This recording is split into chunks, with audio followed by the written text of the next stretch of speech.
This is a movie review. It's the 1961 movie The Outsider, directed by Delbert Mann, based on the real life story of one Irma Hamilton Hayes, a Native American, a Pima Indian, which was part of the Apache tribe, played by Tony Curtis.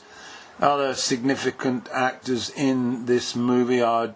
James Franciscus, who plays Private James B. Sorensen. Gregory Walcott is Sergeant Kelly. Vivian Navin plays Nancy Hayes, that's the mother. And Edward Hasham plays Jay Morajo. And basically it's a story about Hayes, who became famous after being captured on photograph lifting the American flag at Iwo Jima in World War II in 1944, and the result, maybe 1943, sorry, and as a result of this became a national hero and celebrity. The movie starts off on the Indian reservation where Hayes was brought up, and we get a picture of a young man very naive about life outside, unaware of what war entails. He's lived a very protected life. It's been basically a life that's been central to religious belief, which his mother holds strongly, and he then gets conscripted and then has to cope with the outside world. Early images of him at boot camp suggest how naive he is, and he is also rather unathletic, failing miserably in early exercises as part of the training program. And this brings about the first instance of racism towards him as a Pima Indian. He does overcome these shortcomings and his self-confidence grows, but just prior to his departure to the South Pacific, he has some free time and shows his vulnerability again socially when out on the town, where all his friends are living it up, getting plastered, mixing with assorted women, whereas Hayes is rather reluctant to do any of that, has never had an alcoholic drink, and is unable really to socially mix with the opposite sex. However,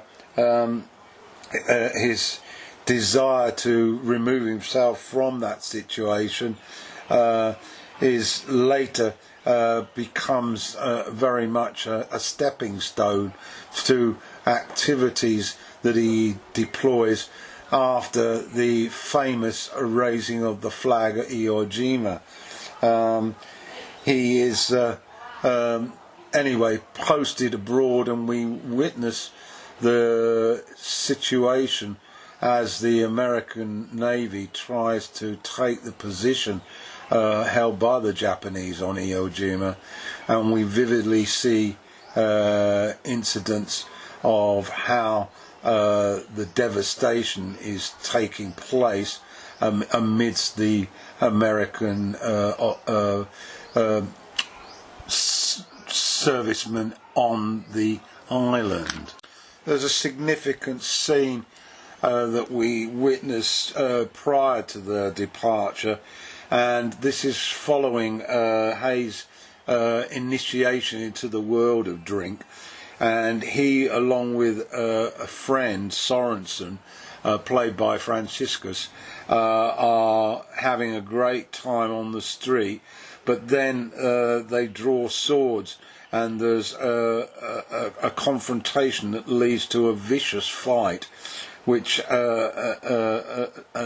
Hayes actually gets the better of Sorensen, and this is a significant pivotal moment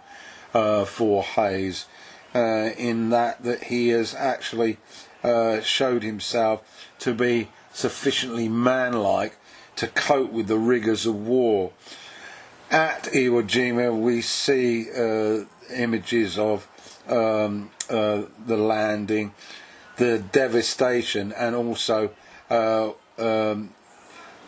after a message is passed to the front line for Hayes and Sorensen to return following the raising of the flag, in the efforts to get back to their previous positions, Sorensen is shot dead and dies really almost completely next to Hayes, and he gets a very vivid picture of how quickly life can change as a friend's life is snatched from him. The narration throughout this early part of the film by Curtis describes the feelings and visuals that he experienced as written in a diary, and also it was interesting to focus on an earlier scene where the two men discuss the battlefield, discuss the issue about being born and dying, and the concept of being alone, and their agreed view that at least here they won't die alone, they'll die with their comrades. Anyway, Hayes is returned home to Washington and paraded amongst the other two heroes who were in the picture of raising the flag, and this transformation to hero and all the trappings of having to sell the case to the American people about the valour, the bravery, and to an extent the hypocrisy that the American services carried out with the razzmatazz gets to Hayes, who can't really handle this. He feels a bit of a hypocrite, and we watch numerous events where he escapes via the use of alcohol and gets himself into all sorts of difficulties, and eventually upsets the higher echelons in the military because he isn't performing his sort of advertisement for the Navy based on his heroic escapades on Iwo Jima. So the movie then follows a path towards self-destruction, and I was particularly impressed by the performances by Curtis. Initially he presents as a very sort of lacking in confidence type of individual, very naive, very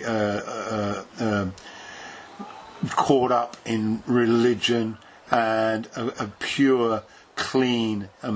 native Indian, and how he slides down to the lowest of the low with his indulgence in alcohol to try to escape the fact that he's being disloyal to his tribe, being disloyal to his country in many respects, the image that they want him to present, and his inability really to get to grips with his own feelings and his inner strengths. And we see a very sad movie slide towards an inevitable conclusion. I was quite pleasantly surprised by this movie after an initial slow start. The war movie as such lacked real action sequences. It was more about how the experience affected the men's psychological condition, and very much a sort of first view of post-traumatic disorder, post-traumatic stress disorder, PTSD as it's known now. And this to me seemed to be a first glimpse of the horror of war, and how the military appear to think that they own you, both in the wartime and afterwards, as he's paraded like a puppet to be celebrated by the population for the great US victory. So I'd suggest you check it out, The Outsider, 1961, starring Tony Curtis.